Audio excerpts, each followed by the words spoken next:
নমস্কাৰ বন্ধু-বান্ধৱীসকল, আপোনালোক সকলোকে মই মোৰ ইউটিউব চেনেললৈ স্বাগতম জনাইছো।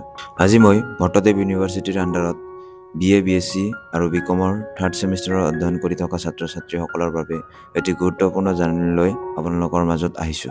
ইতিমধ্যে ভট্টদেৱ ইউনিভাৰ্চিটিয়ে BA, BSc এণ্ড বিকমৰ 3rd ছেমিষ্টাৰৰ বাবে ফৰ্ম ফিলআপৰ সম্পূৰ্ণ অধিসূচনা জাৰি কৰিছে। ইয়াতে আপোনালোকে চাব পাৰিছে ফৰ্ম ফিলআপৰ ডেটটো হৈছে 19 নৱেম্বৰৰ পৰা 25 নৱেম্বৰলৈ। আৰু যদি আপোনালোকে ইয়াতে ডেটটো মিছ কৰে পুনৰ সুযোগ কেতিয়াও নাথাকে। আৰু ফৰ্মখন সম্পূৰ্ণ কৰাৰ প্ৰক্ৰিয়াটো হৈছে ভট্টদেৱ university.samarth.edu.in অফিচিয়েল ৱেবছাইটৰ মাজেৰে। আৰু ফৰ্মখন আপোনালোকে সঠিকভাৱে পূৰণ কৰিব লাগিব যাতে কোনো ধৰণৰ ভুল নাথাকে। আৰু সকলোৱে মনত ৰাখিব attendance plus internal assessment eligible হ'লেহে ফৰ্মখন সম্পূৰ্ণ কৰিব পাৰিব। ভুল তথ্য নিদিব। যদি আপোনালোকে ইয়াতে ভুল তথ্য দিয়ে তেনেহ'লে আপোনালোকে এডমিট কাৰ্ড নোপোৱাৰ সমস্যা হ'ব পাৰে। আৰু ইয়াতে ইউনিভাৰ্চিটিয়ে নিজৰ ফিজ ষ্ট্ৰাকচাৰটো প্ৰদান কৰিছে চাওক।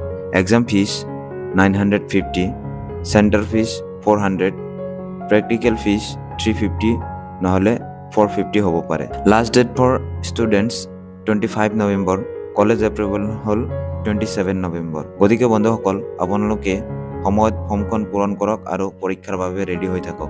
এই তথ্য নিশ্চয় আপোনালোকৰ বন্ধু-বান্ধৱী সকললৈ শ্বেয়াৰ কৰিব। ধন্যবাদ।